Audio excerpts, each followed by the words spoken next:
বন্ধুরা, শীতের বাজারে সবজির তো অভাব নেই, কিন্তু সেগুলো আলাদা আলাদা করে বানানো যেমন সময় সাপেক্ষ তেমন পরিশ্রমের। আবার বাচ্চারাও অনেক সময় খেতে চায় না। কিন্তু সেই সবজিগুলো দিয়ে যদি একত্রে অত্যন্ত সুস্বাদু এবং ভিন্ন স্বাদের রেসিপি বানানো যায়, তাহলে সেটা যেমন হবে পুষ্টিকর, তেমনি প্রত্যেকে আনন্দ করে খাবে। নমস্কার বন্ধুরা, আমি সঞ্জু। আজকের রেসিপি নবরত্ন ভোজ, আর সঙ্গে রইল অনেক টিপস অ্যান্ড ট্রিক্স। ঠিক আছে, তাহলে তোমরা দেখতে থাকো রেসিপিটা আমি ঠিক কিভাবে করছি। বন্ধুরা, আজকের এই রেসিপিটা করার জন্য আমি এখানে 9 রকমের টাটকা সবজি নিয়ে নিয়েছি। আর সবজিগুলোকে আগে থেকেই ভালো করে ধুয়ে ঠিক এরকম বড় বড় করে কেটে নিয়েছি। তোমরা কিন্তু তোমাদের পছন্দ মতো কেটে নিতেই পারো, কিন্তু এই রান্নায় সবজিগুলোকে যদি এরকম বড় বড় করে কাটা হয় তাহলে খেতেও ভালো লাগবে আর দেখতে খুবই সুন্দর লাগবে। এদিকে বেশ খানিকটা ফুলকপি আমি আগে থেকে ভালো করে ধুয়ে গরম জলে নুন আর হলুদ দিয়ে ফুটিয়ে রেখেছিলাম। আর নিয়ে নিয়েছি বেশ খানিকটা টাটকা মটরশুঁটি। আর এইদিকে এই রান্নাটা করার জন্য আমি একটা স্পেশাল মশলা তৈরি করব, যেই মশলাটা নাকি এই রান্নার স্বাদ এবং গন্ধ দ্বিগুণ বাড়িয়ে দেবে। তার জন্য গ্যাস ধরিয়ে বসিয়ে দিয়েছি কড়াটাকে প্রথমে আমি হাই হিটে গরম করে নেব। তারপর গ্যাসটা অফ করে দিয়েছি। অফ করে আমি মশলার জন্য দিয়ে দিচ্ছি 2 চামচ গোবিন্দভোগ চাল, দিয়ে দিচ্ছি 2 চামচ সাদা তিল, দিয়ে দিচ্ছি 9-10টা কাজু বাদাম।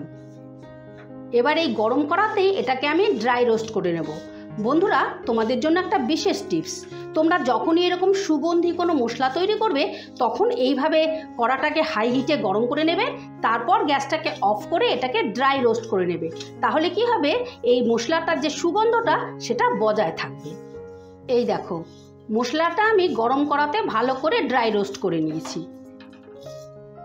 এবারে এটাকে নামিয়ে নিয়ে ঠান্ডা করে আমি গুঁড়ো করে নেব। দেখো, মশলাটা ঠিক এইভাবে গুঁড়ো করতে হবে, ঠিক সুজির মতন, একদম পাউডার করলে হবে না। এবারে রান্নার জন্য গ্যাস ধরিয়ে কড়া বসিয়ে দিচ্ছি। কড়ায় দিয়ে দিচ্ছি সাদা তেল। এখানে আমি 2-3 চামচের মতন সাদা তেল দিলাম। তেলটা গরম হয়ে গেছে, এবারে দিয়ে দেবো বড়ি। এখানে আমি বেশ খানিকটা বড়ি নিয়ে নিয়েছি। বড়িটা এবারে আমি লাল লাল করে ভেজে নেব। বড়িটাকে বেশ লাল লাল করে ভেজে নেব। বড়িগুলোকে লাল লাল করে ভেজে নিয়েছি, এবারে আমি তুলে ফেলবো। এবারে ওই তেলেই আমি সেদ্ধ করা ফুলকপিগুলো ভেজে নেব। ফুলকপিগুলোর মধ্যে নুন হলুদ দেওয়া আছে, তাই আমি আর নুন হলুদ দিলাম না। লাল লাল করে ভেজে নেব। আর বন্ধুরা, তোমাদের জন্য একটা বিশেষ টিপস, তোমরা তো প্রত্যেকেই জানো যে গরম জলে নুন দিয়ে ফুলকপি ফুটিয়ে নিতে হয়, কিন্তু তার মধ্যে যদি সামান্য একটু হলুদ দিয়ে ফুটিয়ে নাও তাহলে এই সবজির মধ্যে যে ওষুধগুলো দেওয়া হয় সেরকম ধরনের কোনো বিষাক্ত জিনিস থাকলে সেটা কিন্তু অনায়াসে নষ্ট হয়ে যাবে। এই দেখো, কফিগুলোকেও আমি লাল লাল করে ভেজে নিয়েছি। এবারে কফিগুলো তুলে নেব। এবারে আবারও 2 চামচের মতন তেল দিয়ে দিলাম। এবারে ভেজে নেব বেগুনগুলো। এখানে আমি বড় সাইজের একটা বেগুনকে এইভাবে কেটে নিয়েছি। দিয়ে দিচ্ছি অল্প একটু নুন, দিয়ে দিচ্ছি অল্প একটু হলুদ। এবারে গ্যাসের আঁচটা বাড়িয়ে নিয়ে বেগুনটা লাল লাল করে ভেজে নেব। বেগুনগুলোকে আমি বেশ লাল লাল করে ভেজে নিয়েছি। এবারে বেগুনগুলো তুলে নেব। বেগুন আর কফিটা ভেজে নিয়ে আবারও আমি একটু তেল দিয়ে বাকি সবজিগুলো ভেজে নিচ্ছি। এখানে আমি নিয়ে নিচ্ছি আলু, কুমড়ো, বিনস, গাজর, শিম, রাঙালু, কাঁচকলা। দিয়ে দিচ্ছি অল্প একটু নুন, দিয়ে দিলাম অল্প একটু হলুদ। এবারে নুন আর হলুদটা দিয়েও এই সবজিটা বেশ লাল লাল করে ভেজে নেব। বারবার ঢাকা দিয়ে ভেজে নেব, তাহলে কি হবে, সবজিটা ভাজাও হয়ে যাবে আর কিছুটা সেদ্ধও হয়ে যাবে। একটু নাড়াচাড়া করেই আমি 2 মিনিটের জন্য ঢাকা দিয়ে দিলাম। ঢাকাটা তুলে নিলাম। এই দেখো, 3-4 বার ঢাকা দিয়ে দিয়ে আমি সবজিগুলোকে ভালো করে ভেজে নিয়েছি আর সবজিগুলো খানিকটা সেদ্ধ হয়ে গেছে। এবারে সবজিগুলোকে তুলে নেব। এবারে ওই সবজি ভাজার তেলেই দিয়ে দিচ্ছি ফোড়ন। ফোড়নে দিচ্ছি এলাচ, দারচিনি, শুকনো লঙ্কা, তেজপাতা আর 5 ফোড়ন। এবারে ফোড়নটা হালকা করে একটু ভাজা ভাজা করে নেব। ফোড়নটা ভেজে নিয়েছি, ফোড়নটা থেকে একটা মিষ্টি গন্ধ বেরিয়েছে। এবারে দিয়ে দিচ্ছি বাটা মশলা। এখানে 2টো টমেটো, একটু আদা আর 4টে কাঁচা লঙ্কা দিয়ে নিয়েছি। এবারে গ্যাসের আঁচটা বাড়িয়ে দিয়ে আমি মশলাটাকে মিনিট 2-1 মতো কষিয়ে নেব, যতক্ষণ না টমেটোর আদার কাঁচা গন্ধটা যাচ্ছে। এই মশলাটাকে আমি মিনিট 2 ভালো করে কষে নিয়েছি, আদা আর টমেটোর কাঁচা গন্ধটাও চলে গেছে। এবারে আমি দিয়ে দেবো গুঁড়ো মশলা, দিয়ে দিচ্ছি স্বাদ মতো নুন, পরিমাণ মতো হলুদের গুঁড়ো, 1 চামচ জিরের গুঁড়ো, 1 চামচ ধনের গুঁড়ো, 1 চামচ শুকনো লঙ্কার গুঁড়ো। এবারে এই মশলাটাকেও আমি ভালো করে কষে নেব, যতক্ষণ না মশলাটা থেকে তেল ছেড়ে দিচ্ছে ততক্ষণ আমি কষতে থাকবো। মশলাটা আমি মিনিট 5 মতো ভালো করে কষে নিয়েছি, আর মশলাটা থেকে তেলও ছেড়ে দিয়েছে।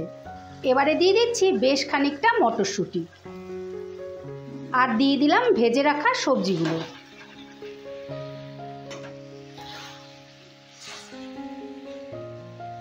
এবারে এই সবজিগুলোকে মশলার সাথে বেশ খানিকক্ষণ ভালো করে কষিয়ে নেব।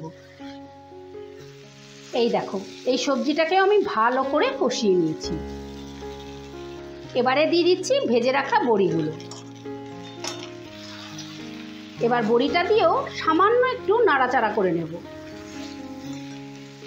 ভালো করে মিশিয়ে নিয়েছি।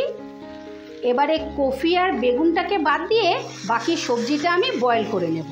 তার জন্য দিয়ে দিচ্ছি বড় কাপের 1 কাপ জল। সবজিটা ভালো করে নাড়াচাড়া করে দিচ্ছি। এবারে গ্যাসের আঁচটা মিডিয়ামে রেখে আমি 5 মিনিটের মতন ঢাকা দিয়ে দিলাম। 5 মিনিট বাদে ঢাকাটা তুলে নিলাম।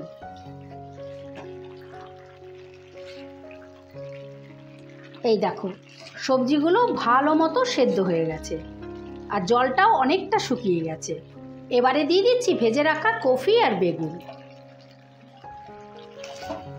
কফি বেগুনটা দিয়েও একটু নাড়াচাড়া করে নিচ্ছি। ভালো করে মিশিয়ে নিয়ে টেস্টের ব্যালেন্সের জন্য দিয়ে দিচ্ছি চিনি। এখানে আমি 2 চামচ চিনি দিলাম, যেহেতু নিরামিষ তরকারি একটু মিষ্টি মিষ্টি হলে খেতে বেশি ভালো লাগবে। দিয়ে দিচ্ছি ওপর থেকে বেশ কয়েকটা চেরা কাঁচা লঙ্কা। এবারে আবারও ভালো করে মিশিয়ে আমি 2 মিনিটের মতো ঢাকা দিয়ে দেব। 2 মিনিটের জন্য ঢাকা দিয়ে দিলাম। 2 মিনিট বাদে ঢাকাটা তুলে নিলাম। সমস্ত সবজি ভালো মতন সেদ্ধ হয়ে গেছে, আর গ্রেভিটাও ঠিক এরকম থকথকে আছে। এরকম মাখো মাখো হলেই কিন্তু রান্নাটা খেতে বেশি ভালো লাগবে। রান্নাটা ফাইনালি রেডি। এবারে রান্নাটা ফিনিশ করার জন্য আমি দিয়ে দিচ্ছি ভেজে রাখা মশলাটা। দিয়ে দিলাম 1 চামচ শাহি গরম মশলা, দিয়ে দিচ্ছি 1 মুঠো ধনে পাতা, আর দিয়ে দিচ্ছি 1 চামচ ঘি। এবারে সমস্তটা আবারও আমি ভালো করে মিশিয়ে নেব। বন্ধুরা, দারুণ একটা ফ্লেভার বেরিয়েছে, কিন্তু তোমরা কিন্তু অবশ্যই এই মশলাটা দিও। এই রান্নায় কিন্তু এই মশলাটাই স্পেশাল। ভালো করে মিশিয়ে নিয়েছি। এবারে গ্যাসের আঁচটা বন্ধ করে দিলাম। এবারে 2 মিনিটের মতো স্ট্যান্ডিং টাইমে রেখে তোমাদেরকে পরিবেশন করে দেখাচ্ছি। এই দেখো বন্ধুরা, নবরত্ন ভোজ ফাইনালি রেডি। আজকের ভিডিওটা ভালো লেগে থাকলে আমার চ্যানেলটা সাবস্ক্রাইব করে পাশে থাকার অনুরোধ রইল। আবার দেখা হচ্ছে নতুন কোনো ভিডিওতে। ঠিক আছে, টাটা।